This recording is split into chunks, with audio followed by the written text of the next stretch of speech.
চোখের শান্তি ডেফিনেটলি যখন টিম জিতবে ভালো করবে প্লেয়াররা, এর থেকে শান্তি আমাদের কাছে আর খুব একটা অন্য কিছুতে তেমন একটা পাই না। শামীম পাটোয়ারিকে কিন্তু এই টাইপের হিসাব করেই একদম প্রথমে যখন ওকে সিলেক্ট করা হয়েছিল এইভাবে, এখন মোটামুটি সে মানে প্রপার রেডি ইন্টারন্যাশনাল ম্যাচের জন্য। এখন হয়তো আপনারা মাঝে মধ্যেই দেখতে পারবেন এরকম ব্যাটিং ডেফিনেটলি।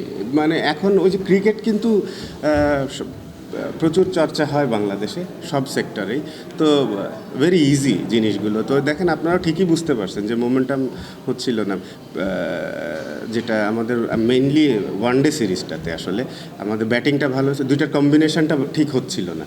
যে আমরা দুইটা ম্যাচে তো খুবই ভালো রান করেছে আমাদের, বাট সামহাও আমরা ওটা ঠিক মতো করতে পারিনি।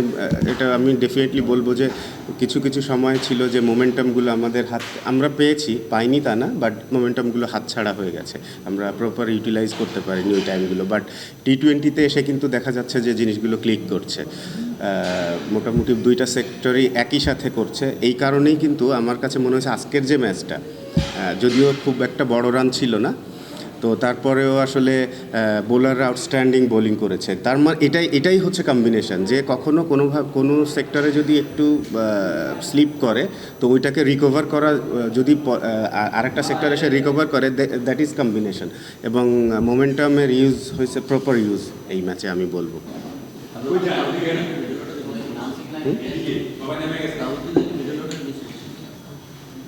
দেখেন, তাহিদ হৃদয় নিঃসন্দেহে ভালো প্লেয়ার। তো যখন যে টিমটা যাবে তখন আসলে আমি যদি বারবার একই কথা বলতে থাকি যে তাহিদ হৃদয়কে মিস করছি, তো তাহিদ হৃদয়ের জায়গায় যে গেছে তাকে আন্ডারস্টিমেট করা হচ্ছে। I don't want to do that, because যে যখন ন্যাশনাল টিমে খেলবে আমি মনে করি যে সেই বেস্ট প্লেয়ার, সেই ক্যাপাবল, তার সেই ক্যাপাবিলিটি আছে। এখন ডেফিনেটলি তহিদ হৃদয় যদি ফিট থাকতো ও হয়তো টিমে থাকতো, শান্ত যদি ফিট থাকতো শান্তও টিমে যেতে পারতো। তো যেহেতু নাই, তো যারা আছে আমি মনে করি যে এই মুহূর্তে এটাই আমাদের বেস্ট কম্বিনেশন। তার খেলা দেখে কতটা শান্তি লাগলো, চোখে শান্তি। ক্যারিবিয়ান কমেন্টেটররা যখন এরকম প্রশংসা করে 360 ডিগ্রির সাথে তুলনা করে, কতটা শান্তি লাগে।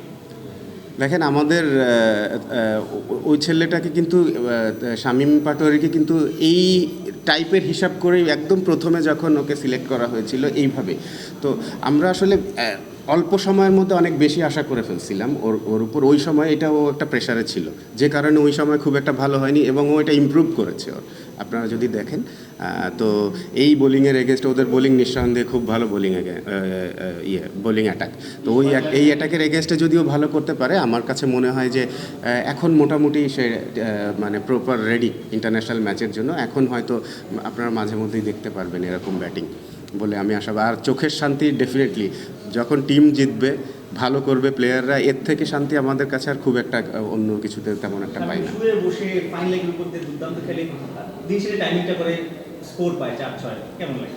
ক্রিকেট তো এটাই খেলা, টি-20-তে এটাই খেলা যে কিছুটা ইভেন বোলিংয়ের ক্ষেত্রেও একটু আনঅর্থোডক্স হলে কিন্তু সাকসেসফুল হওয়ার রেটটা বেশি থাকে। বাট সেই জিনিসটাতে আপনাকে মাস্টার হতে হবে, তা না হলে আসলে ডিফিকাল্ট। বিকজ ওই লেভেলটাতে কিন্তু সবাই ওই রেডি হয়েই আসে। তো যে বেশি ভালো করবে, যে বেশি ইমপ্রুভ করবে, যে যার জায়গা সেই জায়গাটাতে যে মাস্টার হয়ে যাবে, আমার মনে হয় তখন ইজি হয়ে যায় খেলাটা, যেটা ওর জন্য এখন হচ্ছে।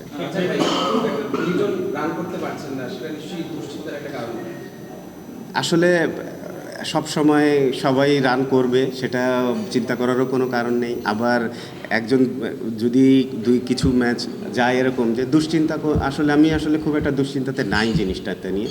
কারণ এই ন্যাশনাল টিম জায়গাটা ভেরি ওপেন জায়গা, তো ওপেন জায়গাতে আসলে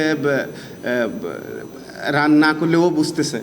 ওকে আমার আসলে বলার কিছু নাই যে আমি কিন্তু খুশি না, বা রান না করলে যদি ও অনেক দিন রান না করে ও নিজেই অখুশি থাকবে। আমি কি অখুশি হব? তো নিজে অখুশি হওয়ার তার থেকে আর বড় কি হতে পারে? ডেফিনেটলি ও কামব্যাক করবে খুব স্ট্রংলি, আমার এই বিশ্বাস আছে আর কি। নিঃসন্দেহে ভালো। আপনার দেখেন দুইটা ম্যাচও এখানে করলো, দুইটা ম্যাচে ও ম্যাচ জিতিয়েছে, তো তাহলে ক্যাপ্টেনশিপ নিয়ে তো আর কোনো কথা থাকার কথা না। এবং চেঞ্জগুলো ভেরি সিগনিফিক্যান্ট ইট ওয়াজ আমার কাছে মনে হয়েছে দেখে। এবং ও কি এক্সপেরিয়েন্স ক্যাম্পেইনার, সো ও জানে ওই লেভেলের ইয়েটা, তো আমি এনজয় করছি।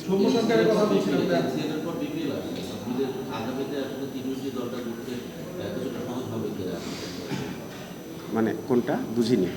রাইট নাও এনসিএ টি20 এরপর আসছে বিপিএল, আগামীতে টি20 দলগুলোকে মানে ডেফিনেটলি এই টুর্নামেন্ট কিন্তু এই জন্যই করা যে আমাদের আমি গতকালকেও একটা এই কথাটা উঠাইছিলাম কারো একজনের সাথে কথা বলার সময়, যে আমাদের দেখেন এর আগে টি20 টুর্নামেন্ট মাত্র একটা বিপিএল টুর্নামেন্ট ছিল, এবং যেখানে ন্যাশনাল টিমের কারেন্ট প্লেয়ার খেলতো 4টা আর 1-2টা প্লেয়ার খেলতো বাইরের ন্যাশনাল টিমের বাইরে যারা, যে দেখার সুযোগ থাকতো 2টা, তাও রেগুলার তারা খেলতো না, দেখা যেত ঘুরায় ফিরায় খেলছে, তো আসলে দেখার চান্স ওরকম অত বেশি ছিল না। তো খুব স্বাভাবিকভাবে এখানে যদি তারা 7টা ম্যাচ হবে, যারা ফাইনাল খেলবে তারা আরও 2টা ম্যাচ বেশি খেলবে, তো খুব স্বাভাবিকভাবে ওদের এটা একটা বিগ অপরচুনিটি ওদের জন্য, ওদেরকে দেখানো, ওদের শো করা, নিজেদেরকে নিজে শো করা যে সে ক্যাপাবল কি না ক্যাপাবল। তো আমাদের জন্য ডেফিনেটলি ইজি হবে জিনিসটা, এবং অবশ্যই এই টুর্নামেন্ট মাথায় থাকবে যখন টিম।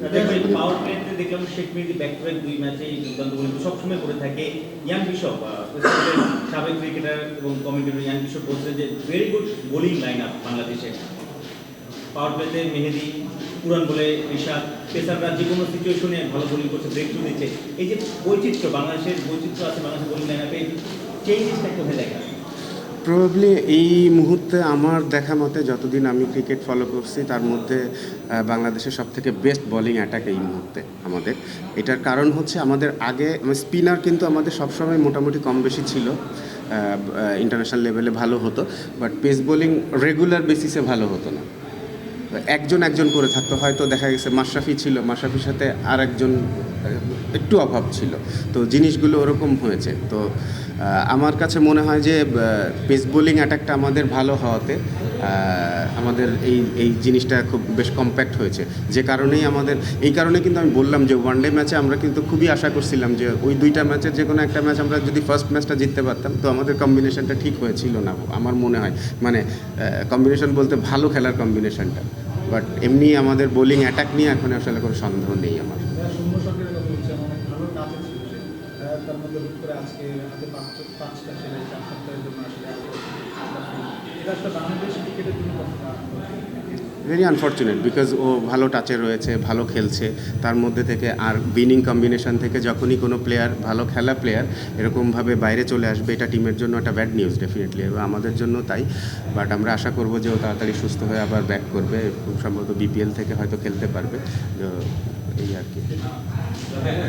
বাটুলের বিষয়ে কথা বলছিলেন, বাটুলি এই স্কিলে ভালো করলো, আপনার কি মনে হয় যে স্কিল পরে আসলে ন্যাশনাল টিমে একটা সিনিয়র দেওয়ার সুযোগ ছিল টি20 বিশ্বকাপে বা ইন্ডিয়া সিরিজে, মানে যখন সুযোগ ছিল তখনই সুযোগ দেওয়া হয়েছে, আগে পরের কথা কোনো নাই ভাই, যখন ওকে সুযোগ দেওয়ার মনে হয়েছে, সুযোগ দেওয়া দরকার, তখনই দেওয়া হয়েছে আসলে। হয়তো অনেক সময়ও খারাপ খেললে তখন বলা হয়েছে কেন এত আর্লি, বা আমাদের কাছে মনে হয়েছে যে টাইমটাতে ওকে সুযোগ দেওয়া দরকার, একদম আমার মনে হয় রাইট টাইমটাতে সুযোগ পেয়েছে, আগে পরে না। ভাই, আপনার রফিক ভাইয়ের পর সাকিব আল হাসান সবচেয়ে ভালো লেফটি স্পিনার ছিল। আমরা জানি লেফটি স্পিনাররা কীভাবে বোলিং করতে, এখন বাংলাদেশ দলে 3 ফরম্যাটে সার্ভিস মানে লেফটি স্পিনার আমরা পাচ্ছি না, আপনারা এটা নিয়ে কাজ করছি কিনা? কাজ চলছে পিছে আমাদের, আপনারা খেলা মনে হয় দেখছেন, বেশ কিছু লেফট আর্ম স্পিনার আছে আমাদের এখানে, আমি আশা করব যে ওরা তাড়াতাড়ি ভালো হবে। আর আরেকটা ব্যাপার হচ্ছে ফর ইয়োর ইনফরমেশন, যে ধরেন সাকিব 20 বছর ধরে ন্যাশনাল টিমে খেলার পর সাকিব যখন চলে যাবে, আপনি একদম সাকিবের জায়গায় একটা প্লেয়ার পাওয়া এটা ডিফিকাল্ট, তো ওদেরও একটু টাইম দিলে আমি শিওর যে ওরা আরও কম সময়ে চলে আসবে, এতটুকু আমি বলতে পারি এখন যাদের আমি দেখছি যারা আছে। বাট এটা অটোমেটিক্যালি আসবে না, এটা ওদের কাজ করতে হবে, এই দায়িত্বটা ওদের, যারা খেলছে ওদের এই রেসপন্সিবিলিটিটা নিতে হবে। যদি ওরা আগে আসার জন্য চেষ্টা করে ডেফিনেটলি আসতে পারবে, ওই ক্যাপাবিলিটি একটা প্লেয়ার আছে এখানে। নাইজনের টেস্টের পর ওয়ানডের পর আবার টি20 দলে নেয়, এটা একটু তাদের জন্য চাপ হয়ে যাবে। ও তো বসেই আছে, চাপ হবে কেন? বসে থাকলে চাপ হবে কেন? খেলা দেখুক না, একদম ইয়াং ছেলে আছে, থাক না টিমের সাথে, খেলুক, অ্যাটমসফিয়ার সম্পর্কে পরিচিত হোক। ও তো একদমই কিন্তু একদমই নতুন, ইভেন ও আমাদের এই ডোমেস্টিক ক্রিকেটেও খুব বেশি আহামরি কিছু খেলেনি, তো থাক না, ভালো করছে, ও ভালো যাচ্ছে, টেস্ট ক্রিকেটে ভালো করেছে, ওয়ানডেতেও ভালো করেছে, তো টি20ও দেখুক, জানুক, খেলতে তো হবে আলটিমেটলি। ও যখন সুস্থ থাকবে, সব ঠিকঠাক থাকবে, বোলিং লোড সব ঠিক থাকবে, ইনশাল্লাহ ও খেলবে। তো তার থেকে ভালো না যে যখন অপরচুনিটি আসে, থাকলো, যদি এখানেও প্রয়োজন হয় খেলতে পারে, রাজা ভাই, সাফল্য পেলে তো আসলে সিলেক্টরদের বা কোচিং ইউনিটের কাউকে আমরা বাহবা দিই না, খারাপ পেলে তখন আমরা হ্যাঁ, বাহবা- এখন আসলে এই যে সিলেক্টরদের কত কেমন লাগছে, আপনারাও আসলে মাঝে মাঝে ক্রেডিট তো নিশ্চয়ই চান, মনে করেন চান নিশ্চয়ই, হয়তো প্রকাশ করেন না, আর কোচিং ইউনিটের পারফরমেন্স কেমন দেখেন? দেখেন, যখন টিম জিতবে, টিম জিতলে হয় কি সব কিছু পজিটিভ থাকে, যে না ঠিক আছে তাহলে যেটা হচ্ছে এটা রাইট ওয়েতে আছে। আবার যদি টিম খারাপ করা শুরু করে, তো আপনি যদি বের করার চেষ্টা করেন খারাপ জিনিস, আপনি যে কোনো জায়গা থেকে খারাপ জিনিস কিন্তু বের করে নিয়ে আসা যায়, যে না এটা না হলে ওইটা হতে পারতো, ওইটা না হলে ওইটা হতে পারতো। তো এটা খুবই স্বাভাবিক সিস্টেম, এটাই সিস্টেম, ওয়ার্ল্ডের সিস্টেমই তাই যে দেখি আমরা এরকম। তো আমি আসলে খুব একটা ডিসঅ্যাপয়েন্টেড না, এবং আমি আসলে ক্রেডিট চাওয়ার থেকে আমি চাই যে আসলে আপনারা সবাই মিলে, আপনারা না আমরা সবাই মিলে যদি টিমকে সাপোর্ট করি, হয়তো কিছু কিছু টাইম খারাপ টাইম পার করে, তো ওই মেইনলি সাপোর্টটা কিন্তু এখন না, এখন ওদের দরকার হচ্ছে না, দরকারটা হয় ওই সময়টাতে। তো আমরা সবাই মিলে যদি ওই সময়টা সাপোর্ট করতে পারি, আমি শিওর বাংলাদেশ টিম আরও অনেক উপরে যাবে। এনসিএল খেলা মাঠে বসে দেখছেন সবগুলো ম্যাচ থেকে, এখন কিন্তু তরুণদের মধ্য থেকে কারণ অনেক প্লেয়ার আছে, অনেক প্লেয়ার আছে। না ভাই, নাম বলা যাবে না, কারণ এখানে অনেক প্লেয়ার যাদের খুব ভালো চান্স আছে ইন্টারন্যাশনাল লেভেলে ভালো প্লেয়ার হওয়ার, এখনই হয়ে গেছে, তো সেটা বলবো না, আছে। তো একজনের নাম বলে আরেকজনকে বাদ দিতে আমি চাই না, কারণ হচ্ছে আমি চাই যখন আসবে আমি অবশ্যই বলে দেবো। বাট প্লেয়ার আছে, ভালো প্লেয়ার আছে।